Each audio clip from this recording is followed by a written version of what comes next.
ઘણા બધા ભક્તો પ્રાર્થના કરતા હોય છે, इतना तो करना स्वामी जब प्राण तन से लिखसे, गोविंद नाम लेकर फिर प्राण तन से निकसे।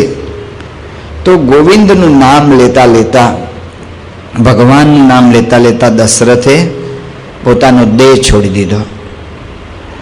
જે આખી ઘટના ઘટી એમાં આપણે જોયું કે વાલ્મીકીજીએ કહ્યું અને તુલસીદાસ બંને કહ્યું, દેખવું કામ પ્રતાપ બડાઈ.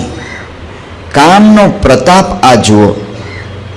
વાલ્મીકીજીએ કહ્યું કે રાજા કેવા હતા, મન્મથ શરૈહિ વિદ્ધ કામ વેગ વશાનુગહ.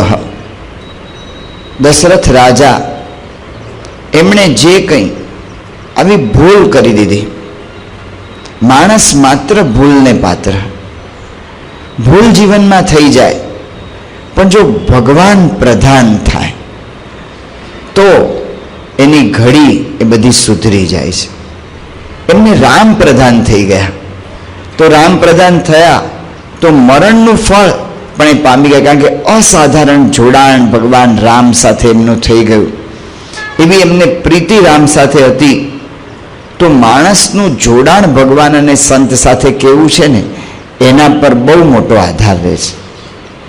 પોતાથી કેવા કર્તવ્ય થયા કે ન થયા, પણ ભગવાન સાથેની પ્રીતિ એ કેવી છે એના ઉપર જ એના જીવનના ફળનો અથવા જીવનના સાર્થકતાનો એનો આધાર છે.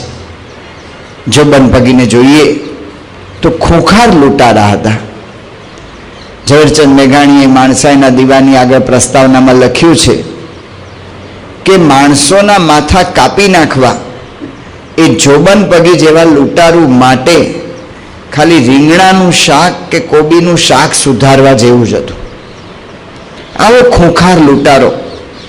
આપણા શાસ્ત્રો કહે છે કે જોબનનું તીર કલકત્તા સુધી ચાલતું, કલકત્તા સુધી જોબનની ધાક વાગતી.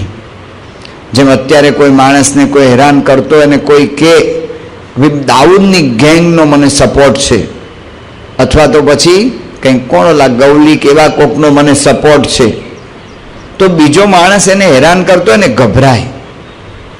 જોબનનું તીર જે પોતાની સાથે લઈને નીકળ્યો હોય એને કલકત્તા સુધી કોઈ જો રોકે અને જોબનનું તીર બતાવે ને, એને માર્ગ મળી જાય, એને જરાય હેરાનગતિ ન થાય. આ જોબનનો કેટલી ધાક વાગતી હશે. આટલી ધાક વગાડવા માટે બહુ ક્રૂર કર્મો કરવા પડે છે. સામાન્ય કર્મોથી કાંઈ લોકોને એવી ધાક નથી બેસતી.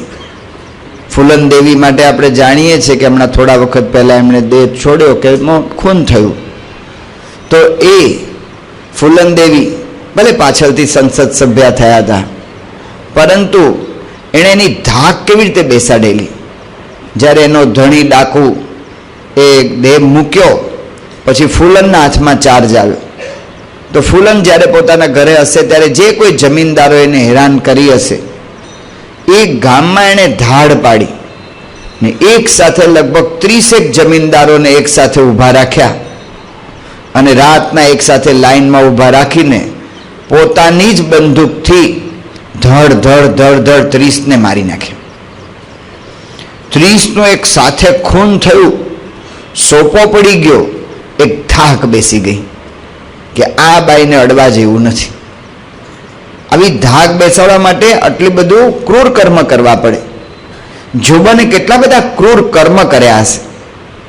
એ જોબન મહારાજના પ્રસંગમાં આવ્યા. જો કર્મ કયા થઈ ગયા છે એના ઉપર અનુસંધાન રાખ્યા કરતાં મારું ભગવાન સાથેનું જોડાણ કેટલું છે એના પર વધારે અનુસંધાન રાખવું પડે છે. આ ક્રૂર કર્મ, આવા બધા ક્રૂર કર્મ થયેલા, પણ મહારાજના જેના આવા ક્રૂર કર્મ થાય ને એ એક કર્મથી અટકતું નથી. જે આવા ખૂન ને મારપીટ ને ધોલ ધપાટ કરતા હોય એને દારૂ, માંસ, જુગાર અને વ્યભિચાર એની સાથે પ્રવેશી જ જાય. એક વખત પડ્યો એટલે ધીમે ધીમે આવી ભવતી વિનિપાત સતમુખઈ, ધીમે ધીમે એનો વિનિપાત 1000 ગણો થઈ જ જાય. ઉતરવા માંડે એટલે ઉતરતો જ જાય. એ ઢાળ જ એવો છે કે ઉતરાઈ જાય. બધી વાતે જોબન પૂરા હશે, પણ મહારાજનો યોગ થયો. ભગવાનની સાથે એમણે એવી હેત પ્રીત કેળવી, એવું જોડાણ કર્યું.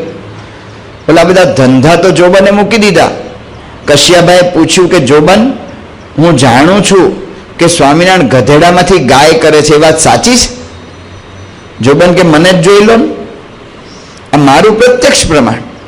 આ જીવન પરિવર્તન આવું તો થયું, ચોરી લૂંટફાટને તો મૂકી દીધું, પણ એમની કેટલી સ્થિતિ થઈ. મહારાજ જ્યારે ધામમાં ગયા ત્યારે જોબન પગી ગઢડા પહોંચ્યા, પણ એ પહોંચ્યા એની પહેલા તો મહારાજનો અગ્નિ સંસ્કાર થઈ ગયો હતો. અગ્નિ સંસ્કાર મહારાજનો થઈ ગયો હતો એટલે જોબનને બહુ જ દુઃખ થયું અને જોબન બહુ જ રડ્યા. હવે મહારાજની સ્મૃતિ માટે શું લઈ જવું? એટલે મહારાજના દર્શન તો ન થયા, પણ મહારાજના ચિતામાંથી જે ભસ્મ, એની એક પોટલી બાંધી લીધી. પોટલી બાંધીને ઘરે લઈ ગયા.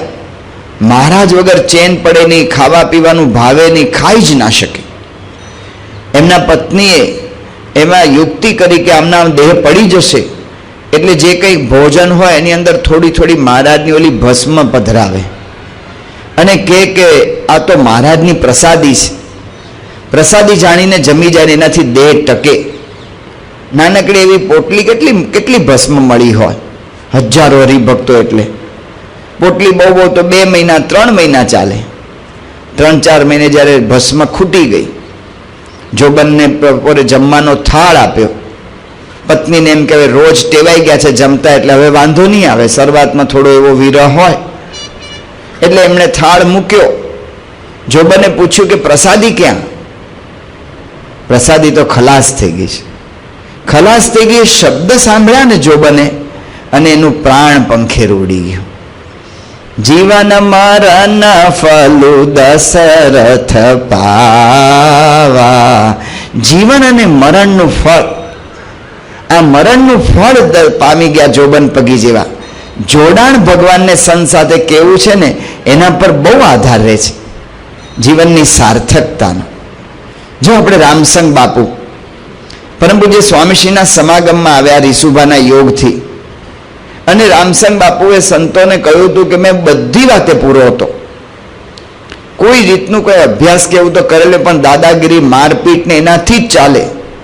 દારૂ માટી ચોરી ને અવેરી બધી રીતે, દારૂ પીએ, માંસ ખાય, ચોરી કરે ને વ્યભિચાર.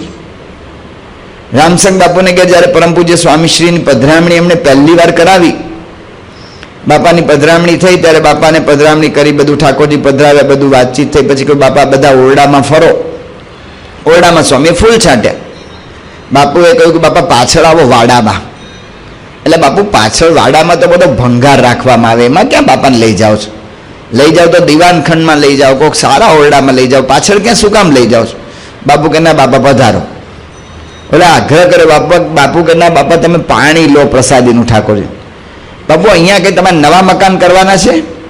કે ના ના નવા મકાન ક્યાં કર્યા, મકાન આગળ થઈ ગયા છે ને વાડામાં ક્યાં મકાન કરું? તો અહીંયા શું કામ બાપાની આગળ પાણી છંટાવો છો? જેટલાના ખૂન કર્યા છે ને એ બધાને આ વાડામાં દાટ્યા છે. બાપાને કહ્યું કે તમે પાણી છાંટો, પાણી છાંટો કે બધાનો મોક્ષ થાય. આવા ખૂંખાર માણસ. પ્રમુખ સ્વામી મહારાજના યોગથી એમણે પ્રમુખ સ્વામી મહારાજ સાથે પોતાની વૃત્તિ જોડી દીધી, જોડાણ. સંતો વાત કરે છે કે રામસંગ બાપુ કહેતા કે તમે બધા કહો છો, આપણે તો સ્વામી બાપાને ભગવાનનું સ્વરૂપ કહીએ, હું તો માનું છું કે આ પ્રત્યક્ષ ભગવાન જ છે. તો ઉપાસનાની રીતે તો આપણે સ્વરૂપ જ સમજીએ છીએ, પણ કે મને મારા જીવનમાં એ અનુભવ થયો છે, મારું કોઈ પરિવર્તન જ ના કરી શકે. પ્રમુખ સ્વામી મહારાજની અંદર આવી નિષ્ઠા જો તમે નહીં રાખો ને, તો સંતોને કહ્યું કે તમારું એ ભલે ભગવા પહેર્યા, પણ કલ્યાણ થવું એ અઘરું છે, જુદી વસ્તુ છે કલ્યાણ થવું. જોડાણ સ્વામીનો એવો નિશ્ચય થઈ ગયો, એવી દ્રઢતા થઈ ગઈ. એક વખત રીશુભાઈએ ફોન કર્યો રામસંગ બાપુને કે બાપુ કેમ છો? કે બસ મજામાં. શું કરો છો? કે સ્વામીએ માળા વગર આપણા હાથમાં રહેવા શું દીધું છે, હવે માળા જ રહી છે, તે માળા ફેરવું શું કે છે. અને પોતે જોડાણ એવું કરી દીધું. તે સ્વામી બાપા સારંગપુરમાં હતા ફૂલદોલ ઉત્સવ વખતે. બાપુ થોડા દિવસ પછી આવેલા બાપાના દર્શન કરવા. બહુ આમ અશક્તિ જેવું જ લાગતું હતું. બાપાને કહ્યું કે બાપા હવે આ છેલ્લી વાર મળું છું, હવે મને લાગે છે કે આપને હું ફરી મળી નહીં શકું. તો બાપાએ કહ્યું કે બાપુ તમે અમારા વચને આ બધા નિયમ ધર્મ ને બધું એવી રીતે ભક્તિ એટલી સારી રીતે ખટકો રાખીને કરી છે, તો તમારું આ કાર્ય જોઈને શ્રીજી મહારાજ અક્ષરધામમાંથી સામેથી તમને હાર પહેરાવીને લઈ જશે, આવું બાપા બોલ્યા. અને પછી તો રામસંગ બાપુ ત્યાંથી નીકળી ગયા. પછી એમને માંદગી આવીને, ખરેખર માંદગી થોડી વધારે પડતી હતી. એમના દીકરા વકીલ બાપુ છે, એ વકીલ બાપુ એમની સેવામાં હતા. ધીમે ધીમે માંદગી થોડી આમ સાજા થતા ગયા અને સારા થતા ગયા. એટલે વકીલ બાપુને એમ થયું કે હવે બાપુ સાજા થઈ ગયા છે તો થોડું કામકાજ માટે બહાર જઈ આવીએ. તો રામસંગ બાપુને કહ્યું કે આજે જઉં છું. તો કે ના, તું આજે રોકાઈ જા, પણ તમે આમ સાજા નરવા લાગો છો એટલે મને વિચાર આવ્યો હતો, પણ કે મને એમ થાય છે કે રોકાઈ જાય. તો તમને કાંઈ અંદર કાંઈ તકલીફ છે? કે ના ના, તકલીફ જેવું કંઈ નથી, પણ મને એવું રહ્યા કરે છે કે આજનો દિવસ તું રોકાઈ જા. એટલે વકીલ બાપુને થોડી શંકા જેવું ગયું. એટલે એમણે તો સંતોને ફોન કર્યો સ્વાભાવિકપણે કે બાપુ આજે આવું બોલે છે, આમ તકલીફ કોઈ શરીરમાં દેખાતી નથી, પણ જો તમે એક વખત છેલ્લે બધા આવી જાઓ ને બાપુને મળી જાઓ તો સારું, એવું મને લાગ્યા કરે છે. પછી સારું થશે એટલે કંઈ વાંધો નહીં, પણ અત્યારે મળી જાઓ તો સારું. એટલે સંતો ભાવનગરથી ઓદરકા ગયા, ઠાકોરજીને સાથે લઈ ગયા હતા. બાપુને ઠાકોરજીના દર્શન કરાવ્યા અને ઠાકોરજીનો પ્રસાદીનો હાર એ રામસંગ બાપુને પહેરાવ્યો. ધૂન પ્રાર્થના કરી તબિયતને બધું સારું થાય એના માટે. સંતો ત્યાંથી પાછા આવ્યા ઓદરકાથી, ને ઓદરકાથી પાછા આવ્યા અને ભાવનગર મંદિરમાં પગ મૂક્યો અને વકીલ બાપુનો ફોન આવ્યો કે રામસંગ બાપુએ દેહ મૂકી દીધો છે. સ્વામી બાપાએ કહેલું કે શ્રીજી મહારાજ તમને અક્ષરધામમાંથી હાર પહેરાવીને લઈ જશે. એ વાત સાચી છે. જીવન મરણ ફલું દશરથ પાવા. જીવનમાં ગમે એટલી ભૂલ થઈ હોય, પણ ભગવાનને સંત સાથેનું મારું જોડાણ એ કેવું છે, એના પર બરાબર આધાર છે. દશરથ ધામમાં ગયા. સંત સ્વામી વાત કરતા કે 4 પુત્રો હતા. કેટલાક કહે છે ને કે ભાઈ અમારું તર્પણ કોણ કરશે? દશરથ રાજાને 4 પુત્રો હતા, પણ એકેય પુત્ર ત્યાં હાજર નહીં. એક પણ પુત્ર હાજર નહીં. રામચંદ્રજી અને લક્ષ્મણ તો દંગલમાં પધાર્યા છે, ભરતને શત્રુઘ્નના મોસાળમાં છે. શું કરવું? વશિષ્ઠ ઋષિની સલાહ લેવામાં આવી. વશિષ્ઠ ઋષિએ બધો કારભાર હાથ સંભાળી લીધો. એમણે કહ્યું કે રાજાનું શરીર એ સડે નહીં, બગડે નહીં, એના માટે તેલ ભરેલા મોટા પાત્રની અંદર પધરાવી દો. દશરથનું શરીર એમાં પધરાવ્યું. ભરતને બોલાવવા માટે તાત્કાલિક ઘોડેસવારો મોકલવામાં આવ્યા, કારણ કે કઈ કઈ દેશ એટલે લગભગ આજનો કલિંગ કે એ બાજુનો વિસ્તાર એટલે અફઘાનિસ્તાન પાકિસ્તાનને અડી જાય, એ બાજુએ રહેતા હતા. એ બાજુએ મામાને ઘેર ગયા હતા અને ત્યાં પહોંચતા પહોંચતા વાલ્મીકી રામાયણ કહે છે કે 7 દિવસ લાગ્યા. ઘોડેસવારો આરામ જ ન કરે. ઘોડેસવારોને માટે આગળ આગળ ઘોડા તૈયાર જ હોય, એટલે બીજા ઘોડા લઈને આ ઘોડા મૂકીને બીજે ઘોડે એમ કરતા કરતા જાય.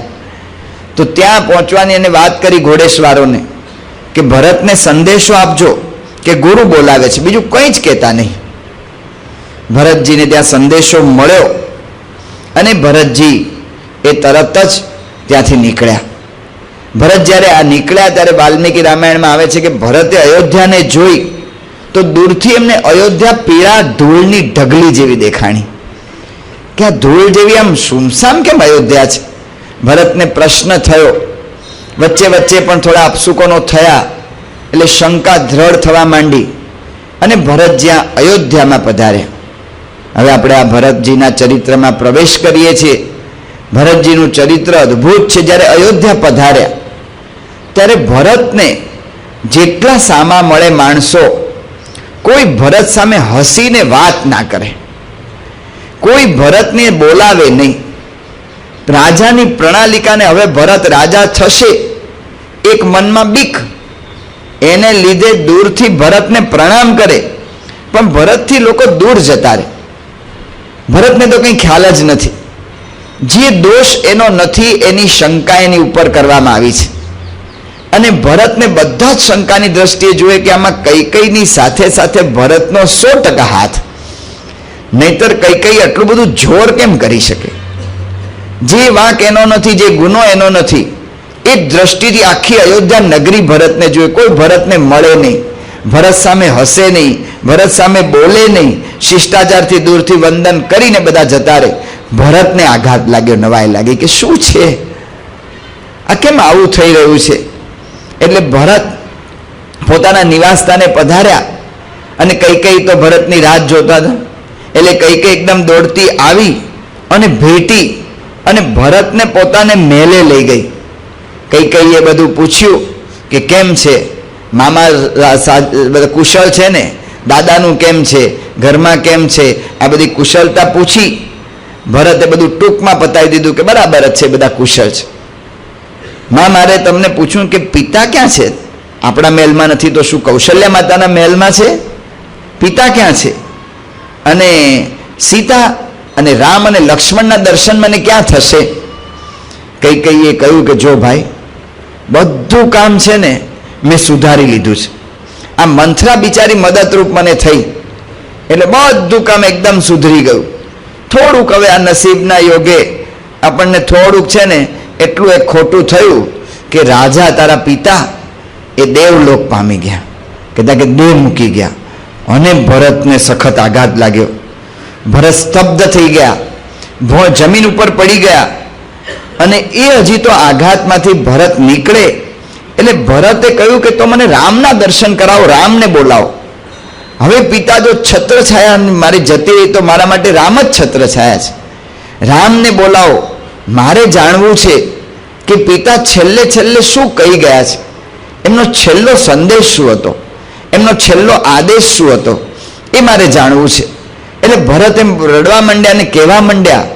ત્યારે કૈકેયીએ, વાલ્મીકીજી લખે છે કે કોક પાકી ગયેલો ઘા હોય અને આપણને ચચરતો હોય, એની ઉપર કોઈ મીઠું ભભરાવે, એવી રીતે કૈકેયી એમને કહ્યું કે રામચંદ્ર લક્ષ્મણ પણ જંગલમાં જતા રહ્યા છે. અને ભરતના અંતરની અંદર અતિશય દુઃખ વ્યાપ્યું. કૈકેયીએ બધી વાત કરી કે જો બેટા, તારા માટે મેં આ બધું કર્યું છે, તારા માટે બધું નિષ્કંટક રાજ્ય કરી નાખ્યું. 14 વર્ષ સુધી તું તારો પ્રભાવ બરાબર જમાવી દે, પ્રભુત્વ બરાબર જમાવી દે, અને રામચંદ્ર નહીં આવે, કોઈ ના આવે, તું જ આ રાજ્યનો ભોગી. આ બધી વાતો કૈકેયી પોતે કરવા માંડી.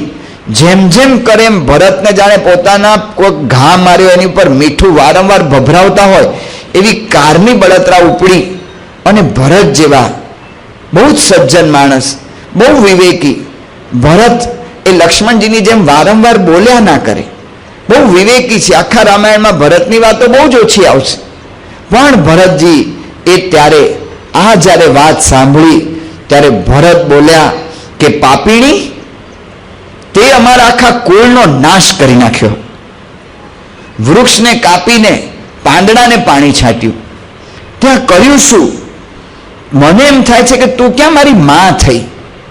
અને જો તારે આવું જ કરવું હતું તો મને જન્મ આપ્યો ત્યારે મને મારી કેમ ન નાખ્યો? તે ખરેખર તારા જેવી માં મને ક્યાંથી મળી? નસીબ આગળ, પ્રારબ્ધ આગળ કોઈ કંઈ કરી શકતું નથી. તાને આવો વિચાર આવ્યો ત્યારે તારું હૃદય ભાંગીને ભૂકો કેમ ન થઈ ગયું? વરદાન માંગતા તારી જીભ કપાઈ કેમ ન ગઈ? તારા મોંમાં કીડા કેમ ન પડ્યા? હે સાપણ, તું અમારા કુળનો નાશ કરવા આવી છે કે શું? જા, મારે તારું મોઢું નથી જોવું. અને ભરત અતિશય ક્રોધિત થઈ ગયા. કૈકેયી સ્તબ્ધ થઈ ગઈ. એને સ્વપ્ને પણ ખ્યાલ નહીં કે ભરત આવું કહેશે. એની માને ભરત આવું કહે છે. એટલી વારમાં તો મંથરા, વાલ્મીકી રામાયણમાં આવે છે કે બધા કૈકેયી એને ઘરેણા ભેટ આપેલા, કારણ કે એની બાજી સફળ ગઈ એટલે. તો મંથરાએ બધા ઘરેણા પહેરેલા તો કેવી શોભતી હતી. રજ્જુ બધવા ઈવ વાનરી, વાંદરીને જેવી રીતે દોરડે બાંધેલી હોય ને એવી શોભતી હતી. એવું મંથરા માટે વાલ્મીકી લખે છે. અને એને શત્રુઘ્ને જોઈ અને શત્રુઘ્ને એકદમ એને મારવા માટે આવ્યા અને કુંધ ઉપર પ્રહાર કર્યો અને ચોટલો ઘસડીને ભરત પાસે લાવ્યા. ભરતે કહ્યું કે શત્રુઘ્ન, છોડી દે આને, કારણ કે તું તો આને મારવા ઈચ્છે છે, પણ મને તો મારી માને મારી નાખવાનું મન થાય છે. પણ જો આપણે આ કાર્ય કરશું તો ભગવાન રામ આપણી પર રાજી નહીં થાય, ને જો રામ રાજી ન થાય તો એવું કોઈ પણ કાર્ય એ આપણાથી થઈ કેવી રીતે શકે? માટે રામના નામે તું છોડી દે. અને ભરત અતિશય વિલાપ કરવા માંડ્યા. દોડતા દોડતા ભરત કૌશલ્યા પાસે પહોંચ્યા. કૌશલ્યાની કેટલી બધી માફી માંગી કે આ ગુનામાં હું જરા પણ આ કાર્યમાં હું જરા પણ ભાગીદાર નથી. કૌશલ્યાએ કહ્યું કે ભરત, હું તારી પ્રીતિને જાણું છું. હું જાણું છું કે તારું આમાં કોઈ જાતની અનુમતિ નથી, સંમતિ નથી. ભરતે ભગવાનનો આ રીતે પક્ષ રાખ્યો. પક્ષ રાખવો ને એ બહુ અઘરી વાત છે. જ્યારે પોતાના સંબંધીનું સંબંધ તોડવો, પોતાનું હિત કરતો એનો તોડવો એ બહુ અઘરું છે. જ્યાં સુધી ભગવાન અને સંત એ જીવનમાં પ્રધાન ન થાય ત્યાં સુધી પક્ષ કોઈ દિવસ રહી ના શકે. એટલા માટે શ્રીજી મહારાજે કહ્યું મધ્યના 26મા વચનામૃતમાં કે પરમેશ્વરને ભજવામાં અંતરાય કરતા હોય એવા પોતાના સ્વભાવ, કામ, ક્રોધ વગેરેનો ત્યાગ કરે, એવી રીતે જ અંતરાય કરતા સગાનો ત્યાગ કરવો એનું નામ પક્ષ. ત્યાં મહારાજે ભરતજીને યાદ કર્યા. મધ્યના 26ના વચનામૃતમાં મહારાજે કહ્યું કે વિમુખનો એ રીતે એને છોડી દેવા જોઈએ. ભરતજીનું ભક્તપણું એમની વિશેષતા આ છે. એની માએ એના માટે કેટલું બધું સારું કાર્ય કર્યું તો આમ લૌકિક દ્રષ્ટિએ જોઈએ તો, પણ ભરતે એનો ત્યાગ કરી શક્યા. શ્રવણની જેમ માતા પિતાની ભક્તિ કરવી એ ધર્મ છે. અંત્યના 21ના વચનામૃતમાં કહે છે, મહારાજ કહે છે વર્ણાશ્રમનો ધર્મ છે, ગ્રહસ્થાશ્રમનો ધર્મ છે કે એણે એના માતા પિતાને જાળવવા જોઈએ.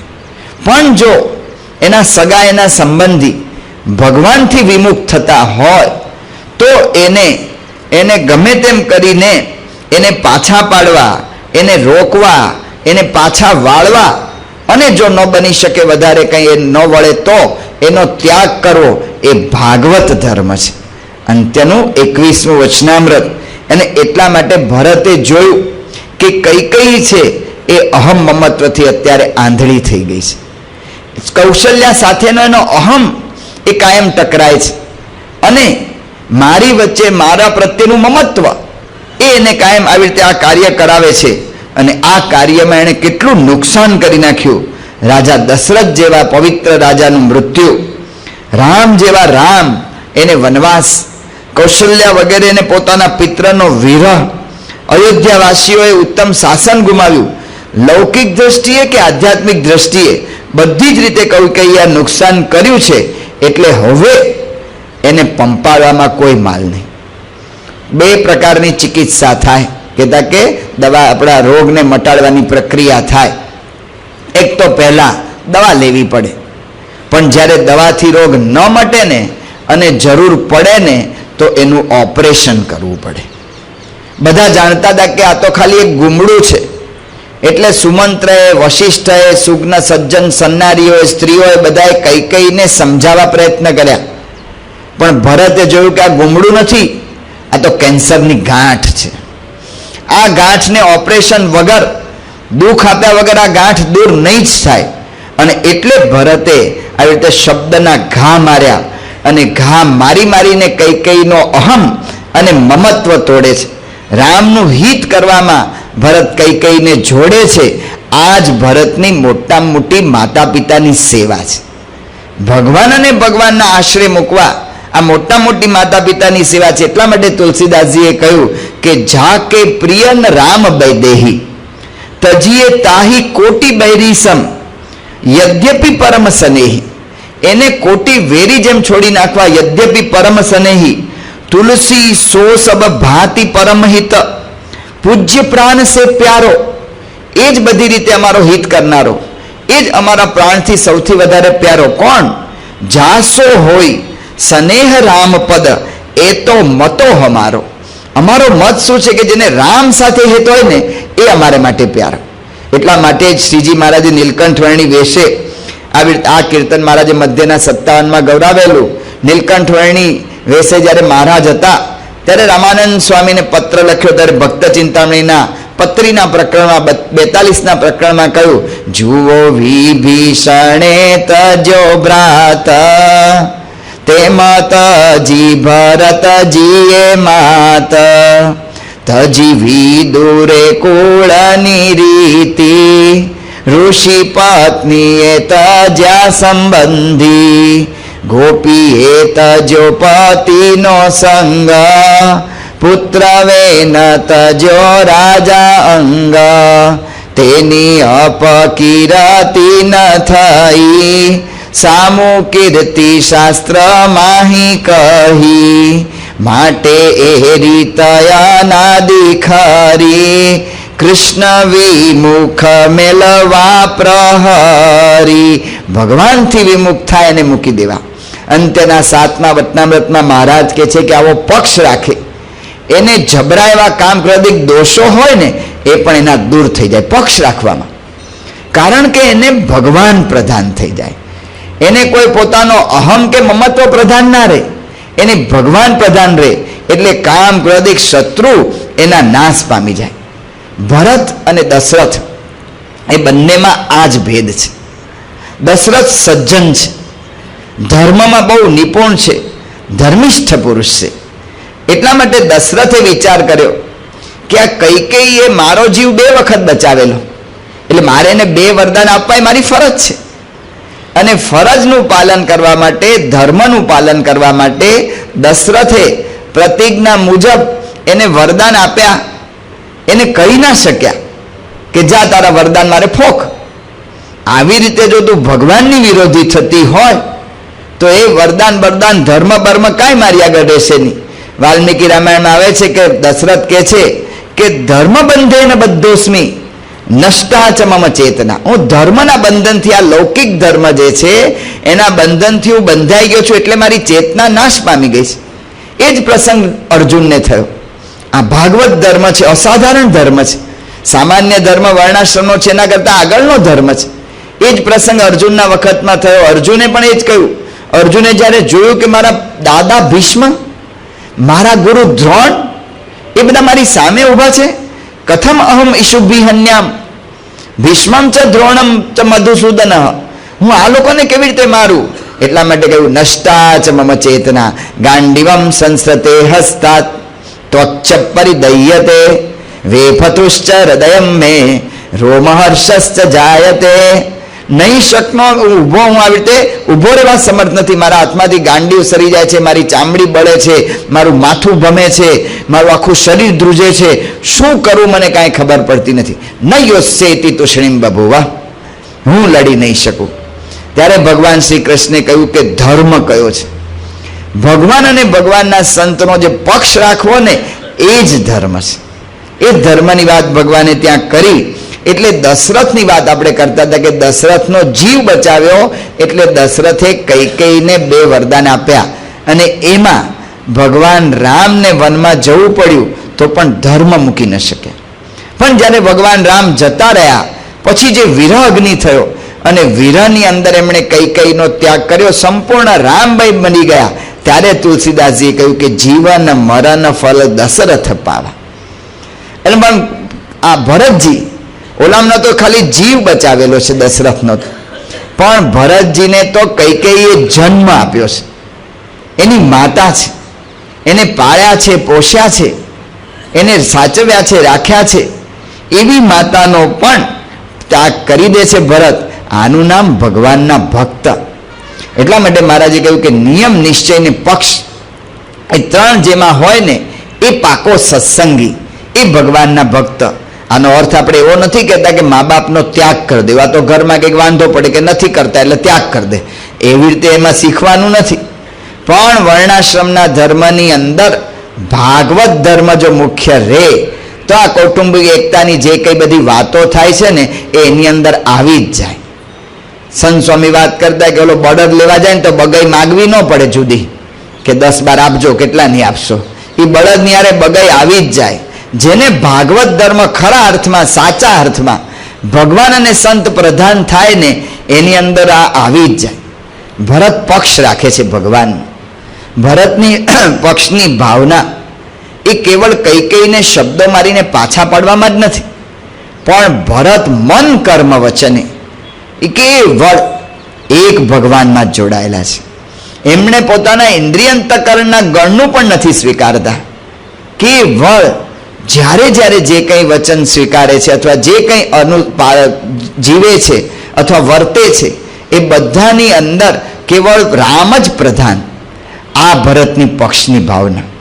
ભરતે સ્થૂળ પક્ષ તો રાખ્યો છે પણ સૂક્ષ્મ પક્ષ એની વાત હવે આપણને જોવા મળશે કે કેટલું અદ્ભુત આમનું જીવન છે.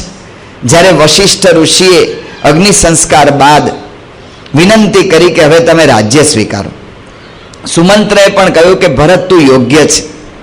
છેવટે કૌશલ્યા માતાએ કહ્યું કે ભરત રાજ્ય સ્વીકારો.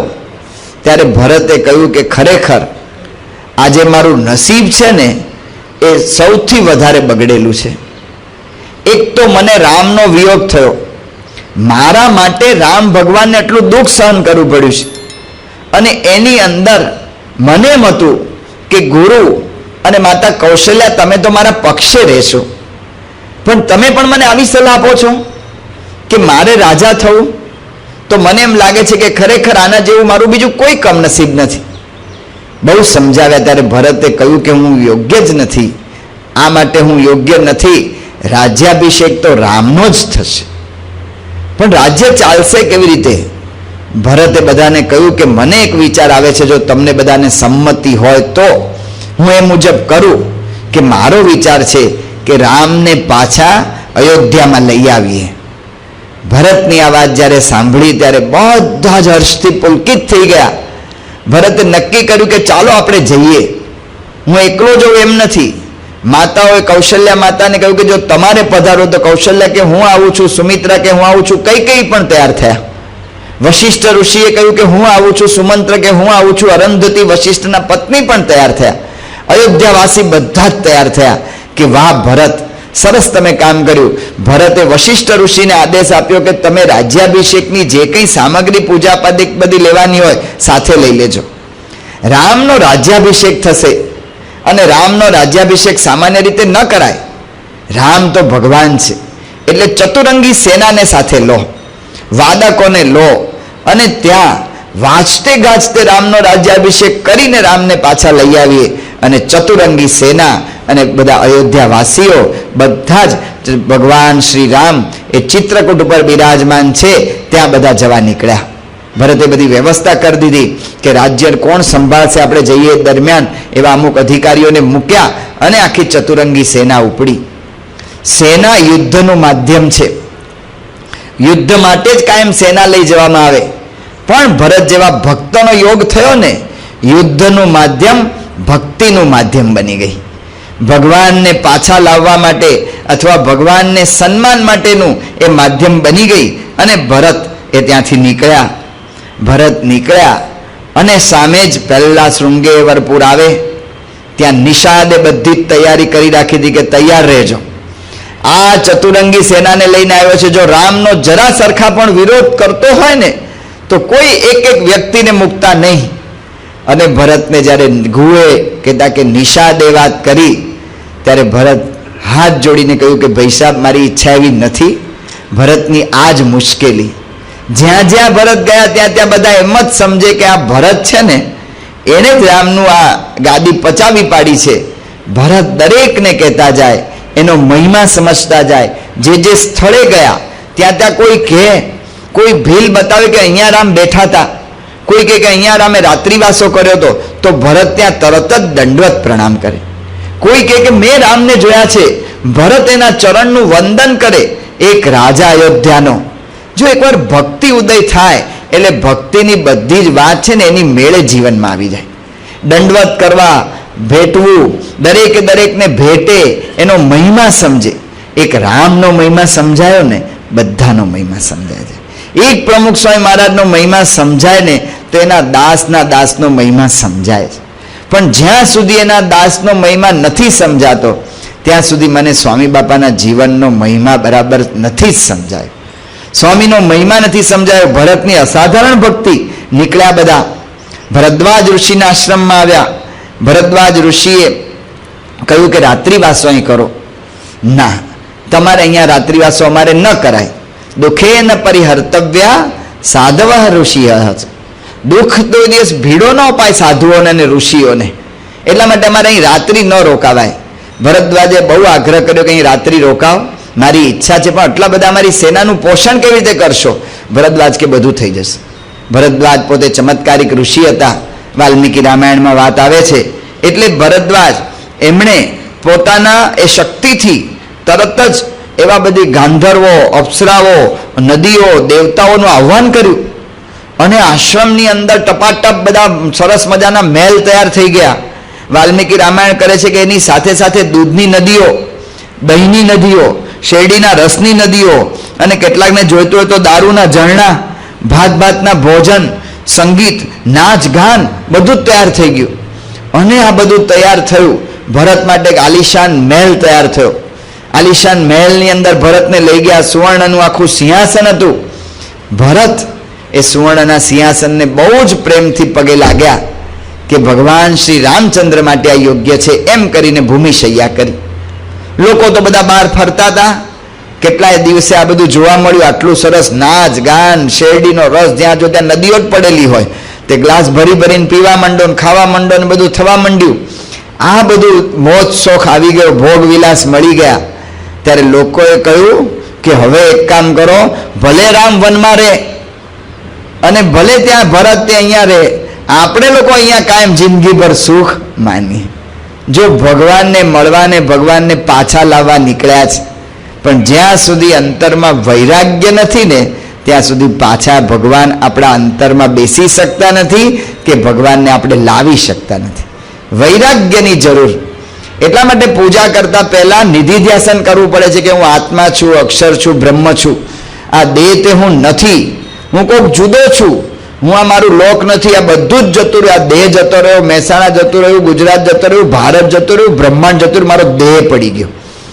તો ભગવાન આપણને મળવા પધારે, તો ભગવાન મળે.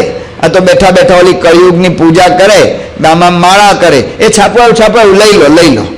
એ જો મારું સામાન તૈયાર થયો કે નહીં, મારે જવાનું છે જલ્દી, સોમનારાયણ. ક્યાંથી ભગવાન હાજર રહે?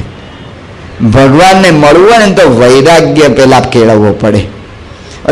ઓલા ગંગારામ હતા, ઉમરેઠના બ્રાહ્મણ, મહારાજનો સમાગમ કર્યા કે મહારાજ તમારો સમાગમ કરવો છે ને સ્થિતિ કરવી છે. તે ત્યાંથી ઉમરેઠથી આંબલી લઈને આવેલા, કારણ કે અમારે કાઠિયાવાડમાં એટલી બધી ન થાય ને એવી ખટાશ નહીં નાખતા હોય, એટલે રોજ દાળ બાળમાં પોતાની રીતે આંબલી બાંબલી ચોળી બળીને કાં તો એનો રસ કરીને નાખી દેતા હશે પોતાની રીતે અને ખાઈ પીએ. આંબલી ખૂટી.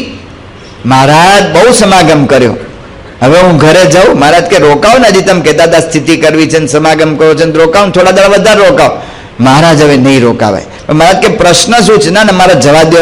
ઓલીનારે નાનો છોકરો તે બોલ્યો કે આંબલી ખૂટી ગઈ છે, મૂળ પ્રશ્ન આ છે. વૈરાગ્ય ન કેળવાય ને ત્યાં સુધી ભગવાનને પામી શકાતા નથી. ભગવાનને મળવા માટે ભરતજી આગળ ચાલ્યા. ચિત્રકૂટ ઉપર ભગવાન રામચંદ્રજી ત્યાં સીતા સાથે અને લક્ષ્મણ સાથે બિરાજમાન છે. લક્ષ્મણજી ભગવાનની સેવાની અંદર છે અને ભગવાનની એક એક સેવા, એમની એક એક મરજી જળવાય એનું ધ્યાન રાખે છે. અને એ જ સમયે બરાબર સમાચાર આવ્યા, ભાઈ આદિવાસી લોકોએ આવીને સમાચાર આપ્યા કે ભરત આવી રહ્યા છે. સુનતસુ મંગલ બેન મન પ્રમોદ તન પુલક ભર. જ્યારે આ વાત સાંભળીને રામચંદ્રજી અતિશય આનંદિત થઈ ગયા. શરદ સરોરુહ નૈન તુલસી ભરે સ્નેહજ. અંતરની અંદર આનંદ થઈ ગયો, આંખોમાં પાણી આવી ગયા. મારો ભાઈ ભરત મને મળવા માટે ઠેઠ જંગલમાં મારી પાછળ આવ્યો. રામચંદ્રજી અતિશય આનંદિત થઈ ગયા છે, શરીર પુલકિત થઈ ગયું છે, આંખમાં આંસુ આવી ગયા છે. પણ ત્યાં એકદમ સમાચાર આવ્યા કે ભરત તો આવે છે, પણ ભરત આવ્યાની સાથે જ ચતુરંગી સેના પણ એની સાથે છે. ચતુરંગી સેનાની વાત સાંભળતા જ ભગવાન રામચંદ્ર સુની રામહી ભા અતિ સોચું. તરત એમના મુખારવિંદ ઉપર થોડી ગ્લાની આવી ગઈ. શા માટે ગ્લાની આવી? ઇત પીનું પિતુ બચન ઇત બંધુ સ્નેહ. મારે શું કરવું હવે?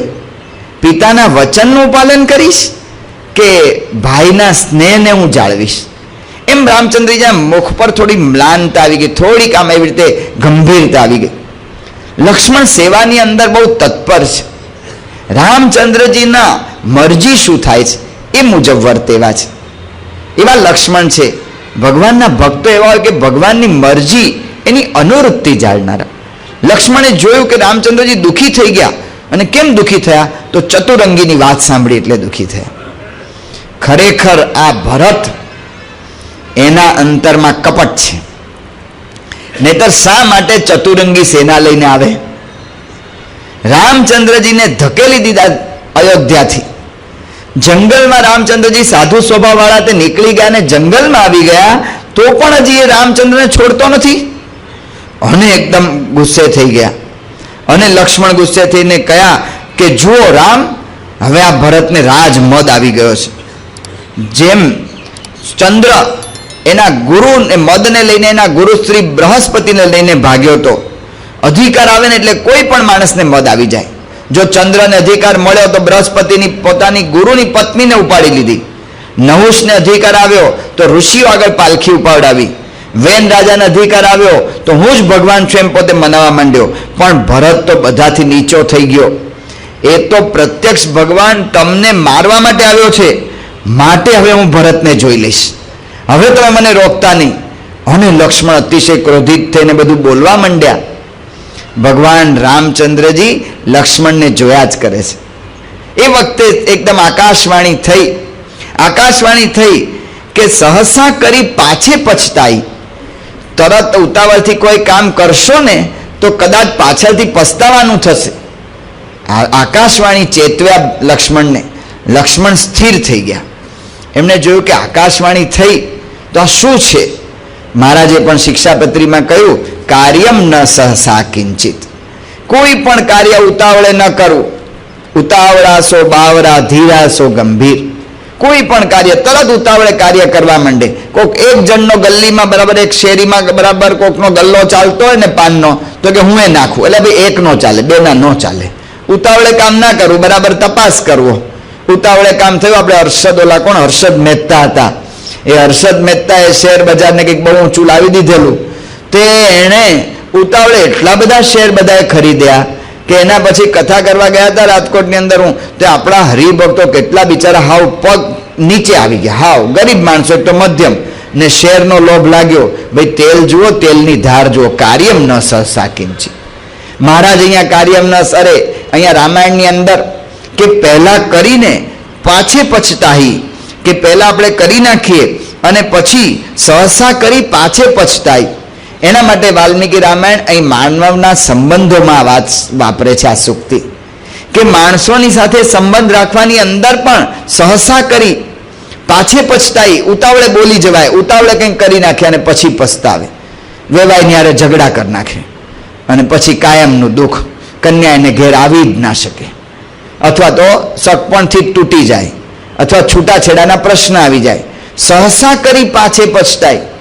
એનો ભાવ જાણો, એનું વિચાર જાણો. એટલે ગીજુભાઈ બધેકાની વાર્તા આવે છે. ભરવાડનો કૂતરો બહુ વફાદાર કૂતરો હતો. ભરવાડ પોતે કૂતરાને લઈને આવતો તો એના મિત્રે કહ્યું કે મને આ કૂતરો તમારો આપી દો ને, મારે થોડી અહીંયા રક્ષણની જરૂર છે ને તારો કૂતરો વફાદાર છે. ભરવાડે કહ્યું કે વાંધો નહીં. કૂતરાને કંઈક બચકારી સમજાવી પટાવીને ઓલા માણસની આગળ મૂક્યો ને ભરવાડ જતો રહ્યો. કૂતરો જોતો રહ્યો કે મારો સ્વામી ગયો પણ મને આજ્ઞા કરી ગયો છે નહીં રહેવાની, અહીં રહીશ. અને એ વખતે બરાબર ઓલાના ઘરમાં બીજે ત્રીજે દાડે ચોર આવ્યા અને ચોર ઘણું બધું માલ મત્તા લૂંટી લેવાના. તમારો કૂતરો ચેત્યો ને ભસ્યો ને એની પાછળ પડ્યો, ચોર ભાગ્યા. આ વ્યક્તિને એમ થયું કે હો, આ કૂતરો આટલો બધો વફાદાર, એણે મને બચાવી લીધો. એ માણસ રોજ ઓલા ભરવાડને યાદ કરીને બરાબર ખાઈ શકતો નથી, પી શકતો નથી. તો આટલો મારા પર એણે ઉપકાર કર્યો છે તો મારે એને બંધનમાં ન રાખવો જોઈએ. એટલે કૂતરાને એણે મોકલ્યો. અને કૂતરાને એણે મોકલ્યો અને એને પોતાને કંઈ કામકાજ હશે એટલે નહીં જઈ શક્યો. એટલે કૂતરાને ગળામાં ચિઠ્ઠી બાંધી દીધી. ચિઠ્ઠી બાંધીને મોકલ્યો કે જા તું હવે તારા સ્વામી પાસે, તારા માલિક પાસે જા. કૂતરો તો કૂદતો એના માલિક પાસે ગયો, કારણ કે એણે કાર્ય વફાદારી પૂર્વક કર્યું હતું અને વિજય મેળવેલો હતો. અને ઓલા ભરવાડે જ્યાં કૂતરાને જોયો, હું તને ત્યાં મૂકીને અહીં કેમ તું આવ્યો, એ વિચારથી એણે લાકડી સીધી લઈને કૂતરાના માથામાં જે ફટકારીને કૂતરો મરી ગયો. કૂતરો મરી ગયો એટલે પછી એને ફસડાઈને પડ્યો. એટલે ઓલાએ જોયું કે ગળામાં કંઈક ચિઠ્ઠી છે. ચિઠ્ઠી વાંચીને પછી ભરવાડને અતિશય પસ્તાવો થયો. સહસા કરી પાછે પીછતાય. પહેલા ઉતાવળથી કંઈક કરી નાખીએ છે અને પછી પસ્તાવો. છોકરામાં ઘરની અંદર કુટુંબ પરિવારના સંબંધ, બધા સંબંધીઓની હારે અથવા પરિવારના બધા માણસો હારે કંઈ પણ જેમ તેમ બોલ દેવાય, કંઈ શંકા નાખી દે, કંઈક બીજું કરી દે અને પછી પસ્તાય. પછી દરેક વખતે ભૂલની માફી, પણ દર વખતે કોઈ માફી ન આપે.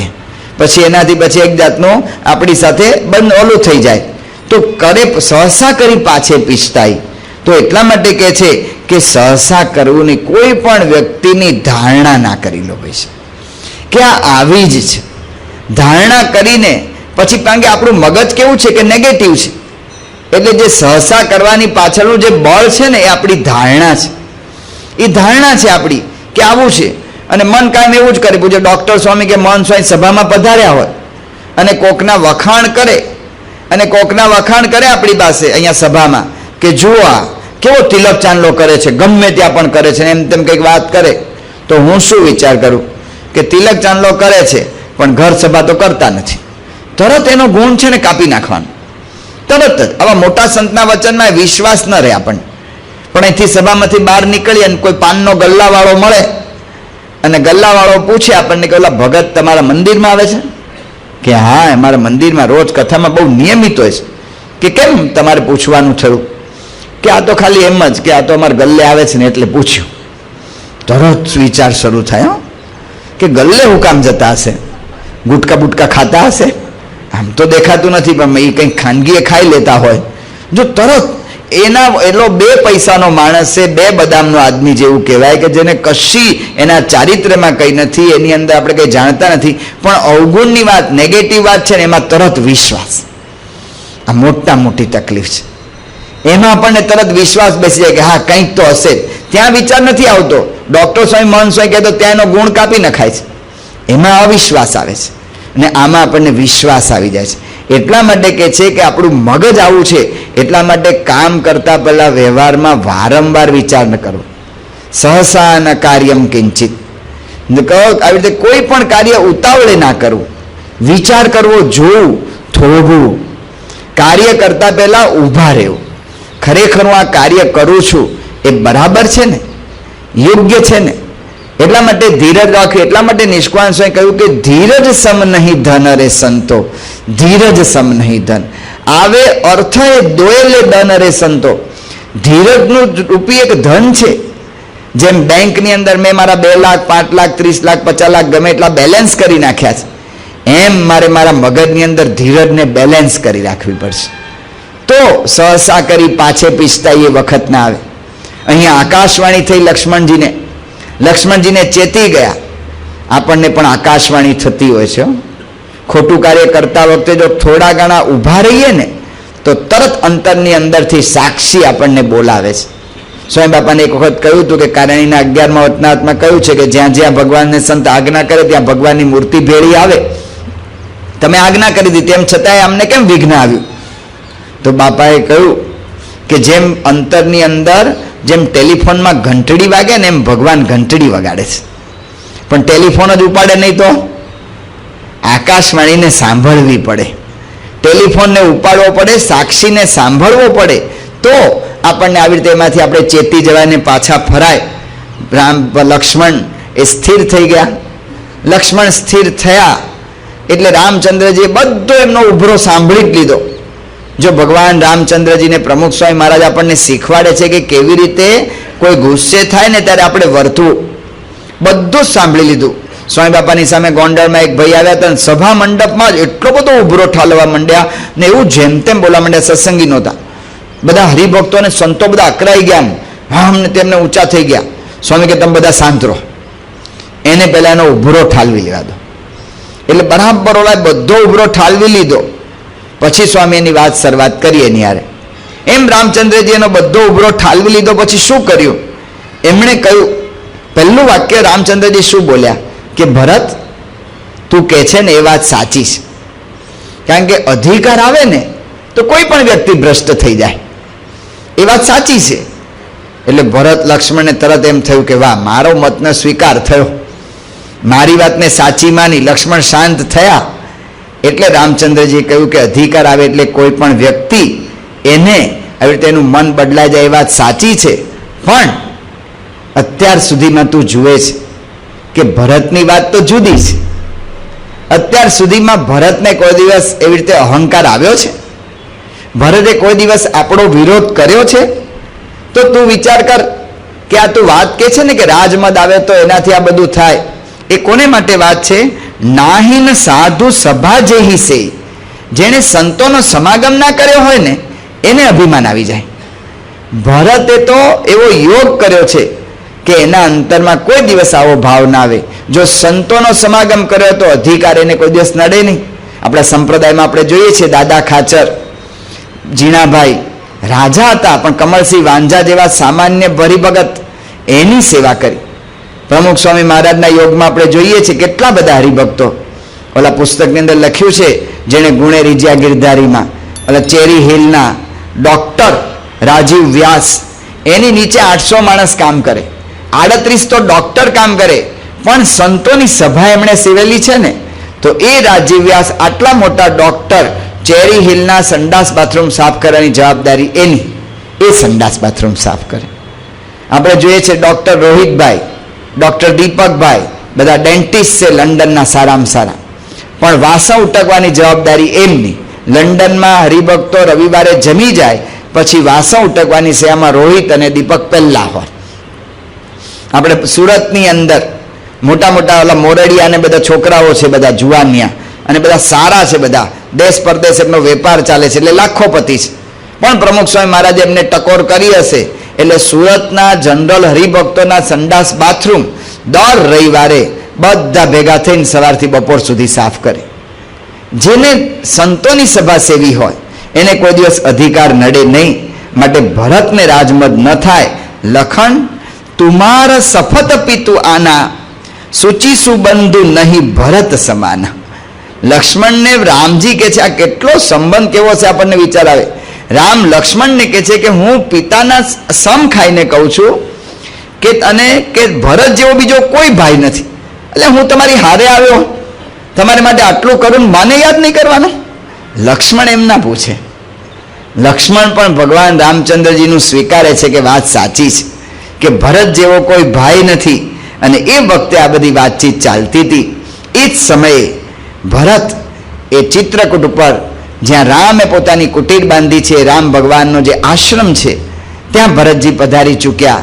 ભરતને અંતરમાં અતિશય દુઃખ છે, અતિશય શોક છે કે કેવી રીતે હું ભગવાનની સામે જઉં, મારે લીધે ભગવાનને આટલું બધું દુઃખ પડ્યું છે, એની સામે કેવી રીતે જવાય. એટલે ભરત એમણે પાછળથી પ્રવેશ કર્યો અને પાછળથી પ્રવેશ કરીને પાહી નાથ કહી પાહી ગોસાઈ, ભૂતલ પરે લકુટકી નાઈ. રક્ષા કરો એમ કરતા કરતા ભરત ત્યાં પડી ગયા, દંડવત કરવા માંડ્યા. ભગવાન રામચંદ્રજી ઋષિઓ સાથે ગોષ્ઠી કરે છે, લક્ષ્મણજી ઊભા છે. ભગવાન રામચંદ્રજી આ શબ્દ સાંભળે છે પણ એમની ઈચ્છા હતી કે લક્ષ્મણને પહેલા એની અસર થવી જોઈએ. એટલે ભગવાન ત્યાં એવી રીતે ઋષિઓ સાથે ગોષ્ઠી ચાલુ રાખે છે. ત્યારે લક્ષ્મણને અંતરમાં અતિશય થઈ જાય છે કે હું દોડું ને ભરતના ચરણને વંદન કરું, પણ શું કરું, હું સેવામાં અત્યારે ઊભો છું. એટલે ભરતને દોડીને મળાય નહીં. એટલે લક્ષ્મણજી રામને કહે છે કે ભગવાન આ ભરતજી પધાર્યા છે. અને ભરત પધાર્યા એ સમાચાર સાંભળીને રામચંદ્રજી એકદમ ઊભા થઈ ગયા. ઉઠે રામ સુની પ્રેમય ધીરા, કહપટ કહ નિસંગ ધનુ તીરા. રામચંદ્રજી ઉઠ્યા અને એટલા બધા પ્રેમમાં અધીર થઈ ગયા કે રામ ઉઠીને ભરત પાસે ક્યારે પહોંચી ગયા કોઈને ખબર ના પડી. એટલો વેગ. રામ કઈ માર્ગે ભરતને મળ્યા? તો તુલસીદાસજી કહે છે કે ઓલું ધનુષ્ય પડી ગયું ને રામચંદ્રજીનું ગાતર્યું કહેતા કે ઉત્તરીય વસ્ત્ર પડ્યું, એના પરથી ખબર પડી કે આ રસ્તે રામ ગયા છે. એટલા બધા રામ વેગમાં ભરતને મળ્યા અને ભરતને એકદમ ભેટી પડ્યા ભગવાન શ્રી રામચંદ્રજીના આજે શરીર ઉપર કોઈ જ વસ્ત્ર નથી, એમના ખભે ધનુષ્ય નથી. ભગવાન ભરતને કહે છે કે ભરત, તારા જેવો ભક્ત જ્યારે મને મળવા આવતો હોય ને ત્યારે અધિકાર, રાજ્યની મોટઈ અને વસ્ત્ર કહેતા કે લોકલાજ એ બધું મૂકીને હું તને મળું છું. જ્યારે કોઈ શરણાગત થાય ને ત્યારે પોતાના હાથમાંથી બધા જ શસ્ત્ર છોડી દે. ભગવાન કહે છે કે તારા જેવો ભક્ત જ્યારે મારી પાસે આવે ને ત્યારે હું એનો શરણાગત થઈ જાઉં છું. શ્રીજી મહારાજે મધ્યના 28મા વચનામૃતમાં કહ્યું કે મારે તો એ જ અંગ છે, જો ભગવાનનો ખરેખરો ભક્ત હોય તો હું તો એ ભક્તનો પણ ભક્ત છું અને ભગવાનના ભક્તની ભક્તિ કરું છું. પ્રથમના 37ના વચનામૃતમાં મહારાજ કહે છે કે એવી જે નિષ્ઠાવાળા જે સંત એના પગની ચરણને રજને તો અમે પણ ઈચ્છીએ છીએ. એટલા માટે ભગવાન રામચંદ્રજી ત્યાં દોડ્યા અને દોડીને ભરતને એકદમ ભેટી પડ્યા, અધિકાર બધો મૂકી દીધો. મહારાજ જ્યારે મુક્તાનંદ સ્વામી જેવા સંતો આવે તો મહારાજ એને દંડવત કરે. સારંગપુરથી મુક્તાનંદ સ્વામી વિદાય થતા હતા, મહારાજ હોળીધાર સુધી વળાવવા ગયા. મુક્તાનંદ સ્વામીને ઘોડી પર બિરાજમાન કર્યા એટલે મહારાજે દંડવત શરૂ કર્યા. મુક્તાનંદ સ્વામી કે મહારાજ રાખો રાખો. મહારાજ કે સ્વામી 2 કરી લેવા દો, હું મારા ભક્તનો ભક્ત છું. પરમ પૂજ્ય પ્રમુખ સ્વામી મહારાજ જ્યારે જ્યારે સારંગપુર પધારે ત્યારે સંત સ્વામી ને પ્રમુખ સ્વામી મહારાજ એ 2 જણ જે એકબીજાને દંડવત કરે, એકબીજાને ભેટે, ત્યારે આપણને યાદ આવે કે રામ અને ભરત એ આ રીતે જ મળતા હશે. ત્યારે આપણને એની સ્મૃતિ થાય. તો એટલા માટે કહે છે કે ભરતનું મિલન થયું. ભરતનું આ મિલન જોઈ અને દેવતાઓના ધબકારા વધી ગયા કે આટલો બધો હેત જો રામ અને ભરતને હશે તો ભરતને પાછા લઈ જશે તો. અને દેવતાઓના ધબકારા વધી ગયા છે. આ બાજુ રામચંદ્રજી શત્રુઘ્નને મળે છે, વશિષ્ઠને મળે છે અને 3 માતાઓ આવ્યા. ત્યારે પ્રથમ રામ ભેટી કૈકેયી. રામ પહેલા કૈકેયીને ભેટ્યા અને શું કર્યું એમણે? સરળ સ્વભાવ અને પોતાના ભક્તિથી એને શાંત કરી નાખ્યા. એને ચરણવંદન કર્યા અને એમને જે કંઈ બધું થયું છે એ કાળથી થયું છે, એમાં કર્મ એનું કારણ છે, ભાગ્ય એનું કારણ છે, એમ કરીને કૈકેયીને આશ્વાસન આપ્યું. પછી સુમિત્રા માતાને મળ્યા, પછી કૌશલ્યા માતાને મળ્યા અને આ રીતે બધા ત્યાં રહ્યા. દરેકને આનંદ છે, દરેકના અંતરમાં આનંદ છે કે રામચંદ્રજી એનો હવે આપણને દર્શન થયા અને રામચંદ્રજી પાછા આવશે. એક મૂંઝવણ ભરતને સતત છે.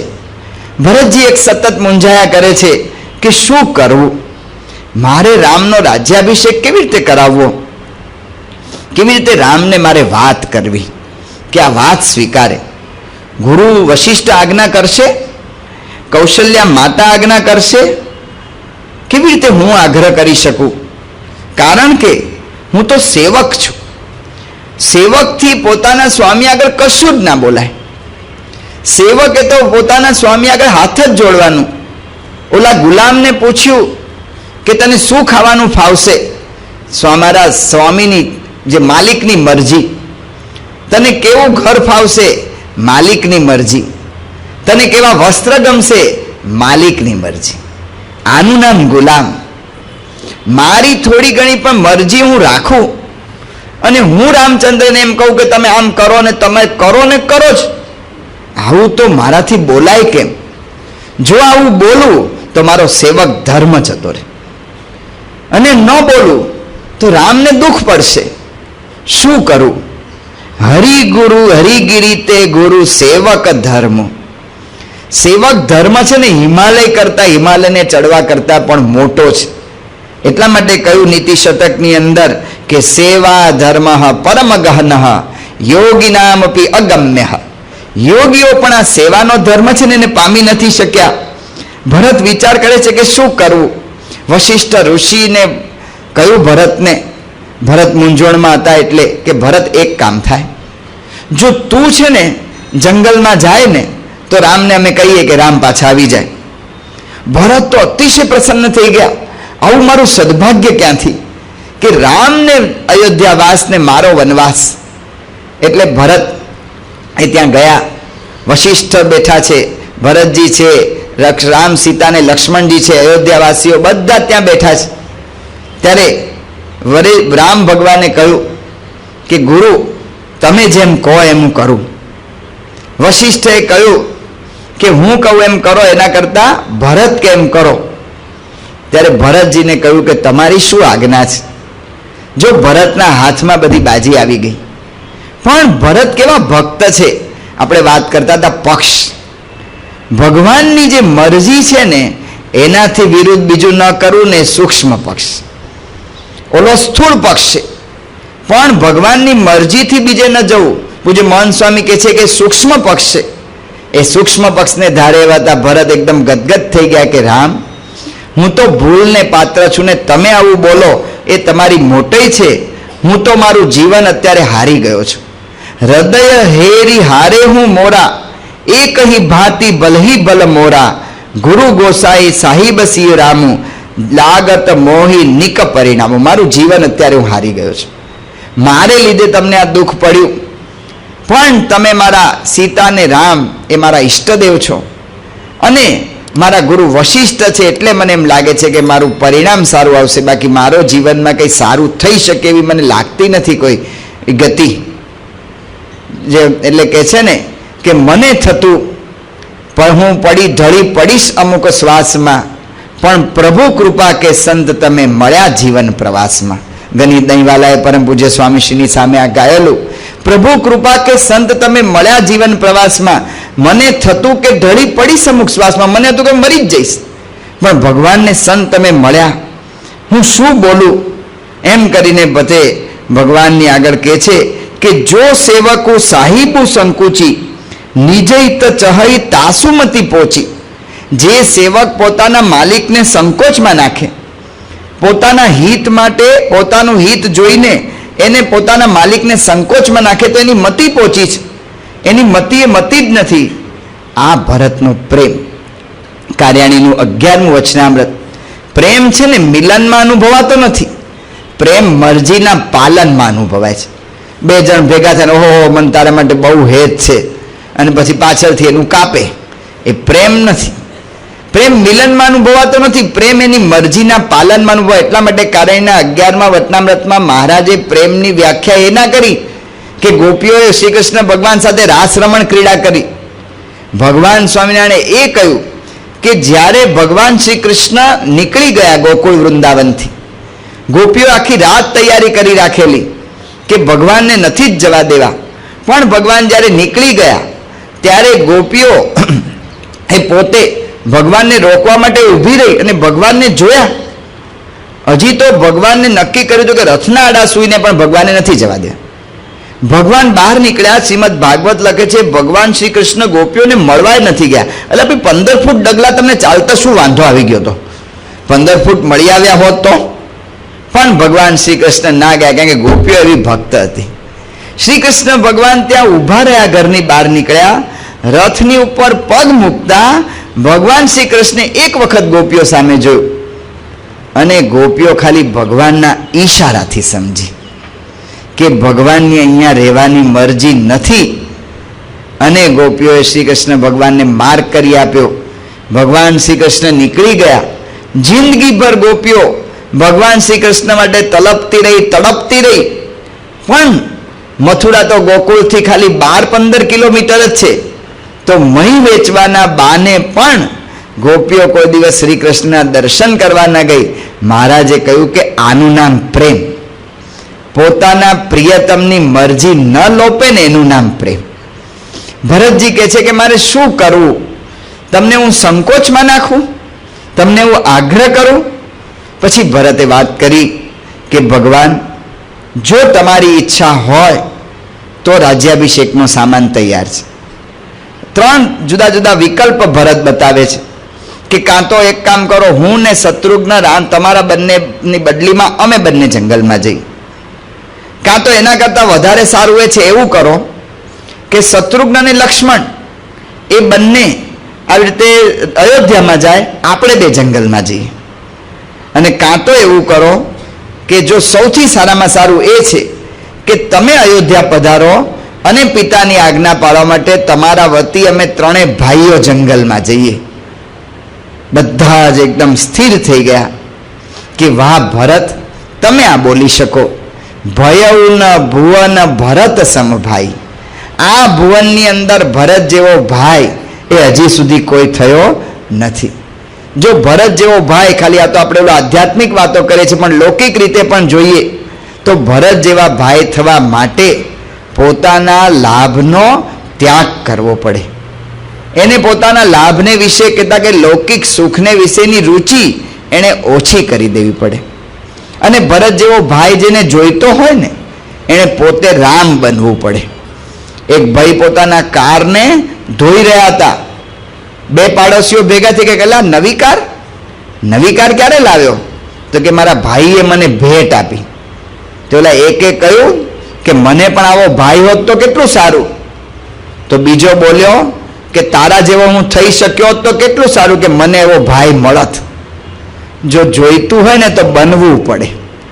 લગભગ સંબંધોમાં કેવું છે, ઓલો નાનો છોકરો હતો તો કોઈક એની સાથે કોઈક બીજો છોકરો ઝઘડીને છોકરા આગળથી કઈ વસ્તુ લઈને ભાગી ગયો. એટલે ઓલા છોકરાએ બૂમાબૂમ કરી, તું લુચ્ચો છું, તું હરામી છું, તું નાલાયક છું, એ બધું બોલવા માંડ્યો. એનું ઘર ડુંગરાની પાસે હતું એટલે પર્વતોમાંથી પડઘો પાછો પડ્યો, તું લુચ્ચો છો, તું હરામી છો, તું નાલાયક છું. છોકરો ગભરાઈ ગયો, એના મમ્મીની આગળ દોડ્યો કે મમ્મી કોક મને એવું કહે છે કે તું લુચ્ચો છું, તું હરામી છું, તું નાલાયક છું. અને મમ્મી કે તું ક્યાં બોલ્યો તો કે અહીંયા રહીને બોલ્યો તો. અને મમ્મી કે ચાલ હવે એવું બોલ, તું સારો છે, તું બહુ સજ્જન છે, તું સેવાભાવી છે, એવું બધું બોલ. એવી રીતે એણે મોટે મોટેથી રાડ પાડી. એટલે સામેથી જવાબ આવ્યો કે તું સારો છે, તું સેવાભાવી છે, તું ઓલો. લગભગ સંબંધોમાં આપણા વર્તનનું પ્રત્યાઘાત જ સામે પડતું હોય છે. જો રામ જેવા થઈએ ને તો ભરત જેવો ભાઈ મળે. તો એટલા માટે ભરતજી આ ત્યાગ કરી દીધો પોતાના ભાઈ માટે. ત્યારે ભરતે કહ્યું કે ભગવાન રામ, આ 3 વિકલ્પો છે, આની અંદર હું તો ધર્મનો કોઈ વિચાર કરતો નથી, હું તો મારા સ્વાર્થને લીધે કહું છું. કારણ કે દુઃખી માણસ છે ને વિવેક ચૂકી જાય ને ખબર ન પડે કે સામેનાનું શું થશે. એટલે આ બોલું છું ને એ પણ મારી ગ્રષ્ટતા છે. હું અવગુણનો સાગર છું, મારે આવું બોલાય જ નહીં, મારે તમને સંકોચમાં નખાય જ નહીં. આ તો મેં આપને વાત જણાવી, પણ તમે જેમ કહેશો ને એમ અમે કરશું. ભરતની અતિશય ઈચ્છા કે રામ જંગલમાં ન જાય, પણ રામની મરજી હોય એમ બોલાય. મરજી વગર બોલાય નહીં. મરજી વગર બોલે ને એ ભક્ત સાચો નથી. મરજી, એમની એક એક રુચિ મરજીને જાળવવીને એ ભગવાનનો ખરેખરો પક્ષ. યોગીજી મહારાજનો અમૃત મહોત્સવ યોગી માને તો ઉજવવાનો ઈચ્છા નહીં, પણ બધા બહુ આગ્રહ કરે બાપા ઉજવવો જ છે. ક્યાં ઉજવવો એની ચર્ચા થઈ ને બધાએ નક્કી કર્યું કે ગોંડલમાં ન ઉજવવો, કારણ કે ત્યારે સૌરાષ્ટ્રમાં પાણીની તકલીફ હતી. એટલે બધા નક્કી કરવા માંડ્યા કે અટલાદરા કરીએ કાં તો બોચાસણ કરીએ. છેલ્લે નિર્ણય થતો નહોતો એટલે યોગીજી મહારાજને પૂછ્યું. યોગીજી મહારાજ તો બહુ દયાળુ પુરુષ. યોગીજી મહારાજે નાખ્યું. યોગી મહારાજ કે પ્રમુખ સ્વામી કેમ કરો. હવે શું બોલું. સ્વામી જાણતા હતા, સ્વામી તો બહુ વ્યવહાર કુશળ છે, એમને ખબર હતી કે ગોંડલમાં પાણીની તકલીફ છે ને આ બધા કે છે સાચું છે. પણ સ્વામી સમજી ગયા કે મારા પર નાખ્યું છે ને, રુચિ સમજી ગયા. એટલે સ્વામી બાપાએ કહ્યું કે અમૃત મહોત્સવ તો ગોંડલમાં જ કરવો જોઈએ. મોટા સ્વામી તો એકદમ ચીડાઈ ગયા. ગોંડાના ભાઈ, તને ખબર નથી પડતી પાણી નથી, આમ છે તેમ છે. તો એ સ્વામી બાપા કઈ ના બોલ્યા, કશું જ ના બોલ્યા. સ્વામી કે ના ના, ગોંડલમાં ગમે ત્યાંથી પાણી લાવીશ. કે ક્યાંથી પાણી લાવીશ? સ્વામી કે હું ભાદર ડેમમાંથી પાઇપલાઇન લાવીને પણ એ પાણી લાવીશ. અને પછી તો કોઈ કંઈ બોલ્યું નહીં. જ્યારે યોગીજી મહારાજની રૂમમાં બાપા પધાર્યા ને બાપા એકલા હતા યોગીજી મહારાજ. યોગી મહારાજ સ્વામી બાપાને ભેટી પડ્યા, ગુરુ તમારી ખરેખરી મરજી રાખી. મરજીને જાળવે ને એ ભગત સાચો, મરજી મુજબ કરે. એટલા માટે સ્વામી બાપાએ કહ્યું કે મારો વિચાર યોગીજી મહારાજથી ક્યારેય જુદો પડ્યો નથી, એ ભક્તપણું. ભરત કહે છે કે ભગવાન તમારાથી મારો વિચાર કેવી રીતે જુદો પડી શકે, તમારું ભક્તપણું જાય, તમારી મરજી એમ તમે કરો. ભરતની આવી ભગવત પરાયણતા જોઈને બધા બહુ પ્રસન્ન થઈ ગયા. જ્યારે જનક રાજા પધાર્યા ત્યારે જનકે પણ સુનયના પોતાની પત્નીને કહ્યું કે મારી બુદ્ધિ એ આવી રીતે થોડી ઘણી કંઈક રાજનીતિમાં પહોંચે છે અને બ્રહ્મ વિચારમાં પણ થોડી ઘણી પહોંચે છે, પણ મારી બુદ્ધિ પણ ભરતની જે ભક્તિ છે ને એના પડછાયાને પણ સ્પર્શી શકતી નથી. ભક્તિની આગળ છે ને જ્ઞાનીઓનું કોઈ એવું કામ ના ચાલે જેને મન કર્મ વચને પોતાના મનનો એક સંકલ્પ પણ પોતાનો નથી રાખ્યો. આ ભક્તપણું, આવા ભક્તપણાની આગળ કોઈનું કાંઈ પહોંચે નહીં. એટલા માટે ભાગવતની અંદર ભાગવતે કહ્યું કે ગોપીઓનો માર્ગ કેવો છે, શ્રુતિબ્રીહી મૃગ્યા. શાસ્ત્રોએ પણ એના માર્ગને શોધવો પડે, વેદો પણ ગોપીઓના માર્ગને હજી તો શોધી રહ્યા છે. એટલા માટે કહ્યું કે વ્રજવનિતાના પ્રેમની પાસે ઉડ્યા કોટી કબીરા રે. કોટી કબીરા એની આગળ ઉડી ગયા. જ્ઞાનીઓ બધા જ ત્યાં પાછા પડી ગયા. એટલે જનક રાજા કહે છે કે આ ભક્તિનો માર્ગ તો હું પામી શક્યો નથી. બીજે દિવસે બધાએ ઉકેલ કંઈક લાવવો એના માટે બધાએ ચર્ચા કરી. બધા દેવતાઓ સરસ્વતી દેવી આગળ આવી ગયા કે તમે કામ કરો. મંથરા વખતે તમે બહુ અદ્ભુત કાર્ય કર્યું હતું અને અમારે માટે સુલભ કરી આપ્યું કે રામ વનમાં પધાર્યા, પણ હવે આ ભરતની મતિ બદલી નાખો. ભરત રામને કહે કે તમે વનમાં જાઓ જાઓ એવું કરી નાખો. સરસ્વતીએ કહ્યું કે થોડું કંઈક બુદ્ધિ છે કે નહીં? આ તો આપણી ભાષામાં કહીએ છીએ કે બ્રહ્મા મહેશ એ પણ ભરતની બુદ્ધિને સ્પર્શી શકતા નથી. તમે કોઈ દિવસ એવો સંકલ્પ કરી શકો કે રાત છે ને એ સૂર્યને દૂર ચાંદની હોય એ સૂર્ય જેટલો પ્રકાશ કરી શકે? ભરતના અંતરમાં સીતારામ બિરાજે છે, એની અંદર અંધકાર નથી. મંથરા તો પાત્ર હતી, ભરત તો ભગવાનનો ભક્ત છે, એને તો હું એ સ્પર્શી શકું એમ નથી. દેવી સરસ્વતી ત્યાંથી જતા રહ્યા બ્રહ્માના લોકમાં ગયા. દેવતાઓને કંઈ ખબર જ નથી.